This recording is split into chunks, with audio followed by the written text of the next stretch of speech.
Thank you, Steve Martin, for coming and meeting with us today for our continuing videos and video recording of people that have been in Port Stanley for a long time.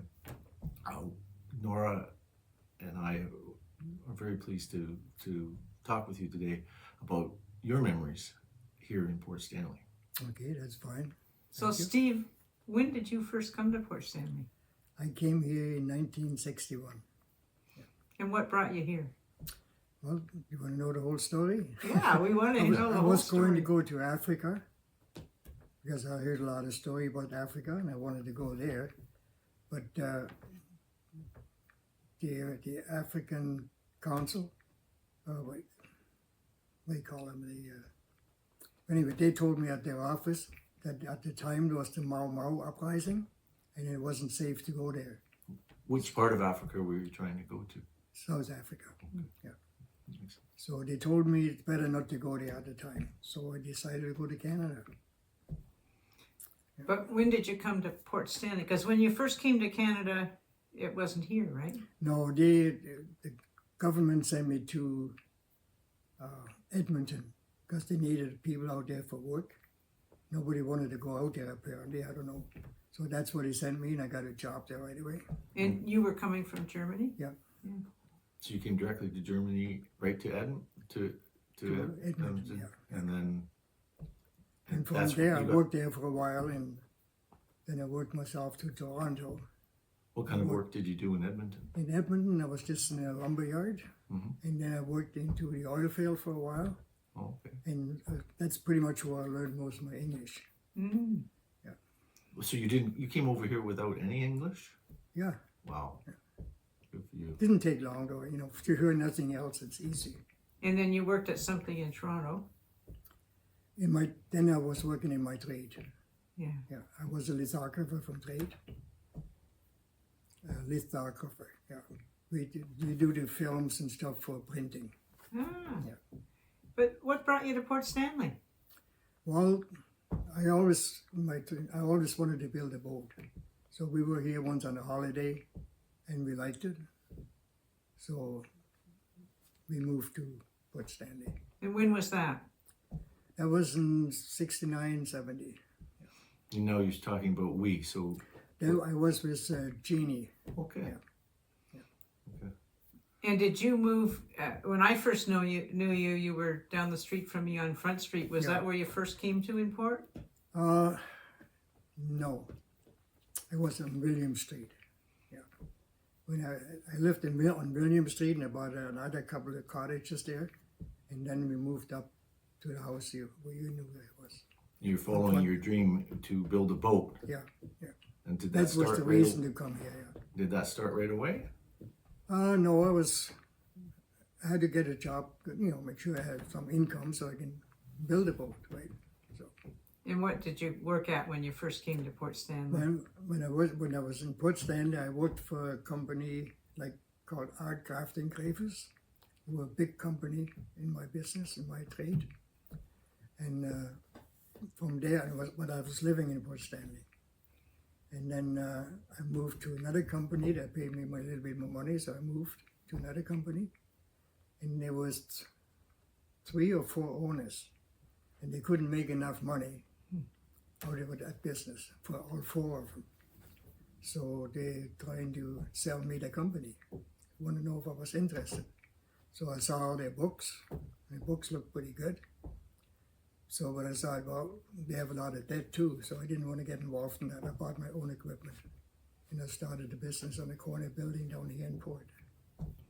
So you moved that same business to Port Stanley. Well, a business like it. Okay. I didn't get you any of the didn't buy the customers, business. nothing, no. Okay. I just looked after my own customers and started small businesses in St. Thomas and just picked up more and more all the time. Tell us a little more about the business, like what you were doing for your customers. Well, I was doing the film work, the assembly, so the printer could make printing plates from it, and then they would print it. So I was nothing to do with the printing itself. I was just assembling everything, putting everything together, so they could make printing plates from the film. Is that one of those trades that's kind of gone into the past now that we have everything digital? With computers. Yeah. Yeah. Wow. And I sold my business just before that all happened. Well done. 2 or 3 years before computers took over. 2 guys that worked for Art Craft Engravers and Jones Printing in London. And you said your business was in Port Stanley. Which building was it?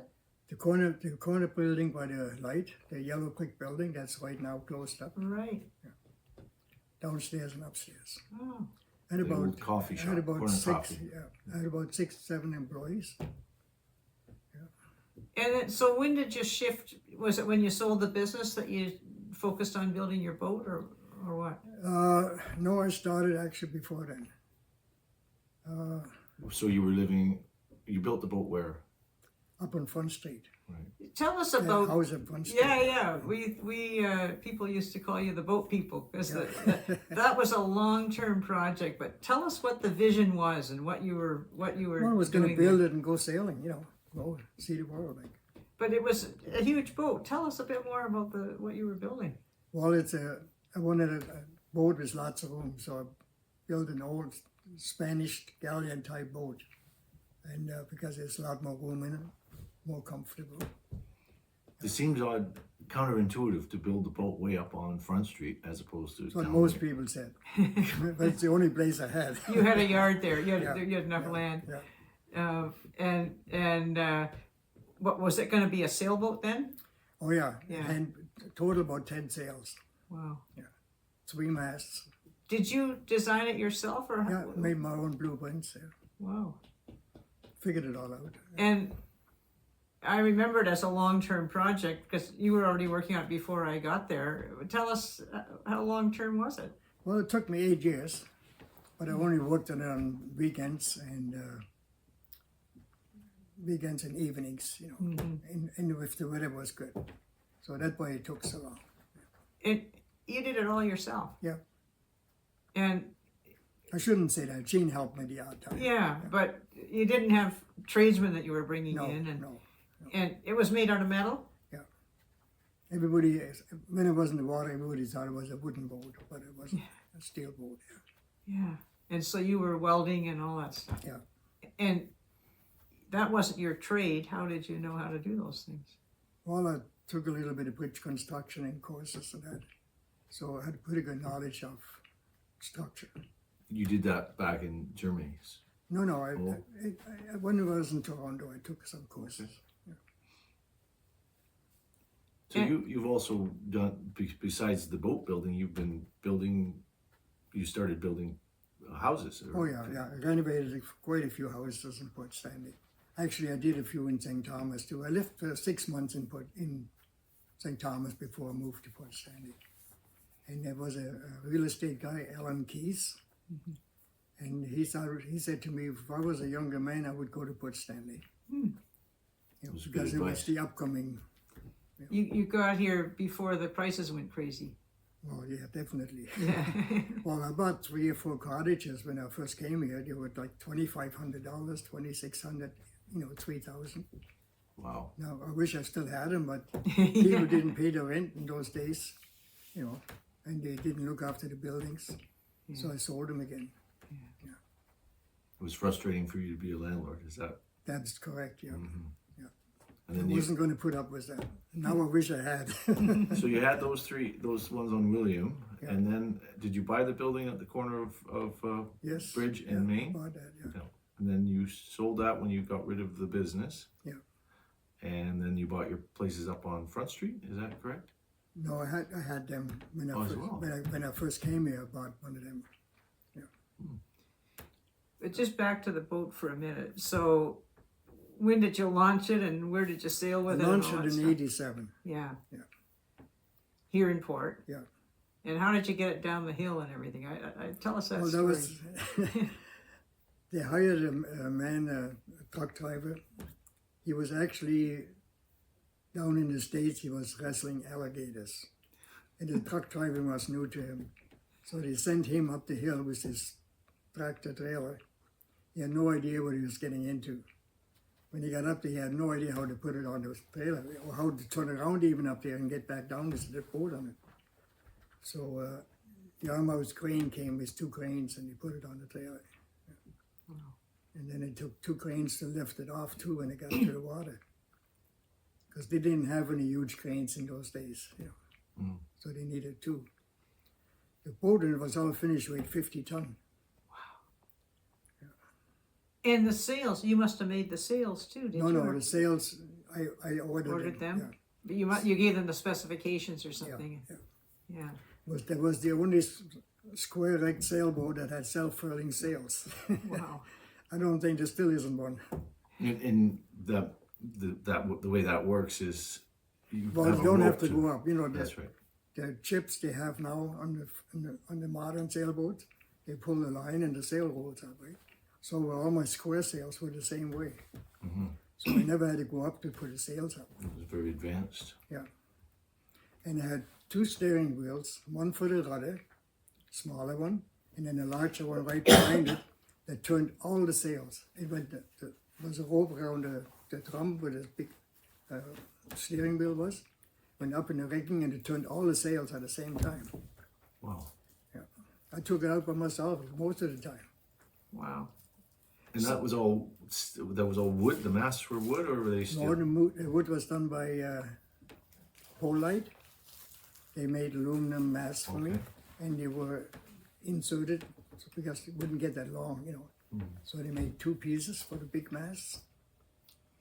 Yeah, And then you got it down, and they craned it into the water. yeah. And then afterwards they had to put the masts in it.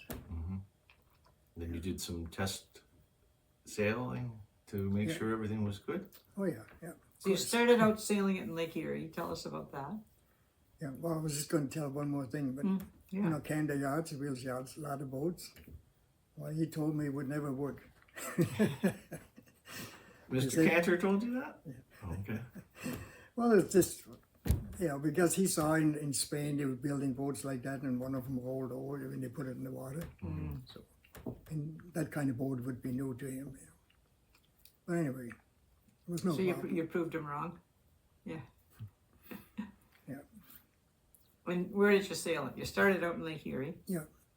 Well, I sailed it down the Caribbean. I was down there for a couple of years. Not right away though. No, that was in '91 Okay. when Columbus did his trip. You know, in '91 it was. 1492, 1992. I Yeah. think it was '91. Yeah. So anyway, that's when they were going to bring a whole bunch of boats from Europe down to the Caribbean and then back. So I was going to meet him in Spain and come back with him. But when I went started going across to Spain, I had in Grand Banks, I hit a hurricane. Lost all my sails. Tore all the sails in pieces. Happened during the night. I was asleep and the guy on deck was just hanging on to the post there and scared to death, you know. So when I finally woke up, I went upstairs and I saw what was going on. I just couldn't undo the sails. So I just cut all the lines and they were just flying and tearing to pieces. Because there was so much wind, it could turn the boat on this side, you know. That sounds quite terrifying. Well, when that's all going on, you don't get scared. You have to do what you have to do. You don't get scared, but some of us might. So you had a crew then? two other guys. 2 other guys. Yeah, And- we all ran about 8-hour shifts, right? okay, well, But most of the time there were 2 up, just during the night. And was Jeannie with you too? No, No. she didn't want to go. so after that happened, you were now stuck Well, no, I had some spare sails in the boat. okay. In the boat, after and the then storm. and then the Coast Guard, of course, I put in a pan because you don't know what's going to happen.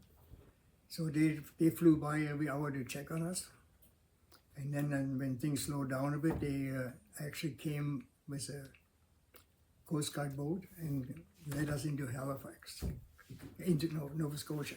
You said lead, so they didn't tow you Well, in. no. Well, we had engine power and I had 4 extra sails, you know. No, they didn't tow us. No, they just escorted Guided you us to make up sure there that. because I didn't have any charts for that area because I wasn't going to go there. Right? So anyway, they gave me some charts to get to Halifax from there, and took about 2 to 3 months to get new sails made. And by that time, it started to snow. So by the time I was ready to leave, I didn't go across there then because it was too late. So I went down to the Caribbean. And when I left Halifax, I had 2 inches of snow on the deck. The Caribbean was starting to look pretty nice at that Oh, point. yeah, Head yeah. down there. Yeah. And then in Bermuda, I had to stop there. Well, I wanted to stop there anyway, but one of the sails didn't stay together that they made for me. So I waited there to send me one more sail that they had to redo. And then after that, I went down to Caribbean. The same crew? Well, there's only 2 of us, yeah. Yeah. Oh. 2 more people, 3 of us. Yeah. And so you were part of this big flotilla in the Caribbean? No, celebrating this the by the Columbus time thing? I got there, this were was done. all over. Yeah. So you sailed from place to place in the Caribbean for Yeah, a while? yeah. And then where's that boat now, or what happened after that? Well, I brought it back home. You It's sail- still How long did you sail down in the Caribbean? a couple of years. Wow. Yeah. You must have done quite a few of the islands and. Oh yeah, yeah. All South the Caribbean, America? all the Caribbean islands. Yeah. So to go from Port Stanley out to the ocean and back, like I guess you'd go the Welland Canal and Yeah. St. Lawrence River and all Yeah, that stuff? yeah, Wow. yeah. That's the way it went. And that was all before GPS. You had charts, like paper charts in those days, eh? Yeah, but while I was down there, I got a shortwave radio. Because the GPS wouldn't reach anywhere anymore. Yeah. And did Jeannie Not the join? GPS, the normal radio. The Right, radio. yeah. Yeah. 2, yeah. Yeah. Jeannie join you for some of that? She was there, yeah, when I was down there, she came down. She came on join.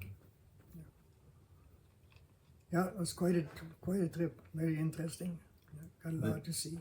Yeah, and then you came back up and you Yeah. kept the boat. Oh yeah, for quite a while. But the harbor master was a fisherman, and he didn't want me in the harbor. But he couldn't get rid of me either because it's a public harbor. So he was hoping if he gives me a hard enough time, I'll leave or go up the river. But I couldn't go up the river either because the keel, you know. Right. So anyway, one time he sent me down by the wall outside there in the turnaround. Somebody untied it, you know. Luckily the wind was from the east and it stayed on the wall. Stuff like that. So he moved me around constantly just to make things difficult because he didn't want me there. So I finally sold it. And a year after I sold it, he died. Or the boat would still be here. So where is it now? You sold it and I followed it. It was down in Florida. You know, I sold it to a company in the States where they send the troubled kids. Kids who don't listen get sent there, you know, until they behave. And they bought it to raise money with, and for an incentive for the kids to do as they're told. They got to go on the boat, so. And then they sold it though after a while, and it was in Florida. I found it a couple of times, but they changed the name 2 or 3 times, and then last time they changed the name, I couldn't find it anymore on the computer. what was the name when you had it? Golden Lion. Golden Lion. It had a big wooden carved head on the front, a lion's head. Who carved that? An old fellow from Port Stanley here.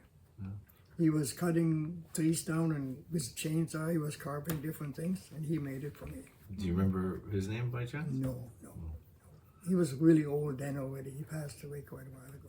And the rest of the woodwork on the boat, was that all you? Yeah. Wow. Yeah. So then when you brought the boat back after the Caribbean, must have been a bit of letdown. You're just here in boring old Port Stanley, right? But but what now you do construction and handyman stuff. Tell us how that all happened. Well, I've always kind of did that on the side. I always fixed our own buildings up or renovated them. And so when something came up that was reasonable price, needed a lot of work, we bought it, we moved in. We moved a lot in those years. So we moved in, and when it was finished, we did one room where we slept in and ate out. And when it was all done, we sold it. Sold the furniture, sold the house, and bought another one. Started all over. We kept doing that, yeah. Can you tell how many houses did you do this with? I imagine about little over 20, Wow. 22, 23. Had you sold the house on Front Street when you went off in the sailboat? No. No, you still had it when I you still came had back? it, yeah. Yeah. We still had quite a few houses then. But after a while, you couldn't do this anymore because you had to live in longer time before you could sell it without taxes, right? So we didn't do too much anymore. But I did a lot of work, still like I do now, fixing houses. Helping people renovating and stuff, you know. So Steve, you've been around Port Stanley a long time. You've seen some changes come and go. Oh, yeah. Tell us a bit about that. Well, the biggest change is the first houses I bought were like 2,500, 2,600, 3,000. Now they're $500,000, $750,000.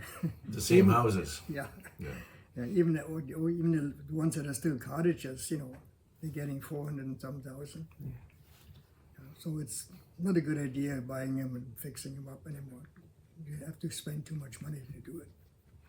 And what about the harbor? Like, we don't get the big ships in anymore. Could your boat still come in with the way it is Oh, yeah, now? yeah. Yeah. Oh yeah, the harbor is always pretty deep. Yeah, and then I don't know if anybody knows Vern Ferber. He used to have television shows and all kinds of stuff. And him and me, we had pictures drawn up and plans drawn up, and he had these great big elevators. We were going to put apartments in it, but nobody was interested giving us a permit on it because all the engineers that the town knows, they say it can't be done, but it was easy to do. They just don't want to get involved in something like that because engineers want to start from scratch. There's a lot more money in that than getting somebody to renovate. So Are you talking about the grain elevators Yeah. that you were there's these big ones. They would make perfect apartments. Mm-hmm. And on the outside, where they're close together, would have been the elevators. Yeah. Yeah, penthouse across the whole top of it. Sounds very nice. You've always had an amazing imagination. Yeah. Yeah. Maybe Port Stanley wasn't quite ready for that. And then we like the same Vern Ferber and me. We were looking at the fish house down here where the rebuy is now. We were going to get casino in there, but the town wasn't interested in that either. Yeah. And then put apartments like rooms above it, but it's built so solid. You could go 10 stories high and wouldn't have to worry about the weight. You know. That didn't go through either. You're still going strong though, Steve. I don't know if you'd like to tell us how old you are now. Well, I wish I wasn't, but I'm 84. Yeah, and you work every day. Oh yeah, I have to do Physically something. hard I have to do work. something. Yeah. Yeah, you're amazing. You're still dreaming up projects? Yeah, that's what I'm working on. Yeah, I just put big new gates in my house, steel gates. Had to be all fixed up first. And, yeah, always do something. I think that's what keeps you young. Yeah, I told Joyce I should be building a little flying machine. You can drive it on the road and can fly it. She said, "No, I want to get into it." She says. Okay, if I see something buzzing around, I'll know who it is. Yeah, I got it all drawn up. I wouldn't doubt that you could do it, Steve. Yeah, I got it all drawn up. So, going back to your early days in Port Stanley, can you tell us something about people that you knew then and some of your experiences as far Well, as I knew a lot of people in town. Half the time I can never remember the names, but I'm not very good in names, It is difficult. Yeah. So. Yeah. Well, there's a lot of people. Most people that I knew then, they're gone, really. There's Bob Trippner, still another fellow I see every day. He was the plumber in town. Any events that you witnessed here, or Well, things the that biggest, the best thing that I actually had here, or went to, is the Store Club. okay? The Store Club was very, very nice. I wish they still had it You went dancing there? every weekend. Yeah. But the problem was that McManus never got along with the town. So when his parents died, and he ended up with it. They had a little fire in the corner of the building, and then it got torn down. Wasn't much damage at all. You could have fixed it up probably. Oh yeah. So tell us some of the bands you remember there. Or, Guy Lombardo, most of the time, yeah. Yeah. All good music. wow. What else do you miss about Port Stanley the way it used to be? Well, it was nice when the big freighters came in, you know, and a lot of other boats came in visiting, and yeah. And when I first came here, there was only one grocery store in town here, and a TV repairman on the other side. You know, it was a service station where the doctor's office is now. There was really hardly anything here.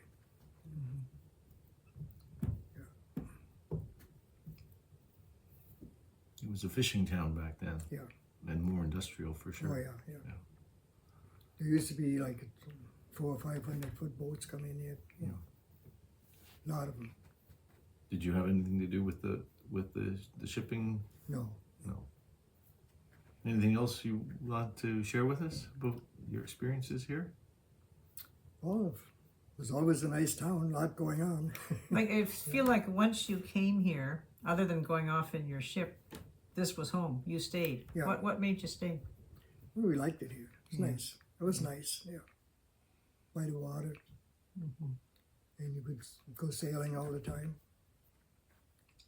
Especially with the boat I had then. Anytime it was during the year when there's no ice and a nice day, you could go out, you know, because it was sitting in the water all the time. It never came out, except for every 4 years to have a new bottom painted. Do you ever get a chance to sail anymore? Well, just around here. Yeah. But then I built a dry marine up on the farm. Didn't work at the time, and I built it in 6 months. Had it in the water in 6 months. Wow. The outriggers came under the boat hydraulically, you know, so you could keep a slip at the yacht club. You figured all this stuff out before YouTube or any of that, where people learn how to do things now. You just somehow figured all these things out, how to do it. Well, I could look at something and I could see what needed to be done. Yeah. I was pretty lucky that way. Yeah. And it sounds like you're still that way with all the projects you work on. Yeah. Yeah. Same that tower in my house, you know, can't do that on posts. Well, I was told, you know, but I built it. And it's been there in post, with the post in the ground since '84. Yeah. Never moved a bit. Well, Steve, thanks so much for taking time with us today and telling us a bit of your story and a bit of Port Stanley's story. Well, it has changed a lot. Like now it's a thriving town, you know. When I first came here, there was really nothing here. You embrace the changes, though. Oh yeah.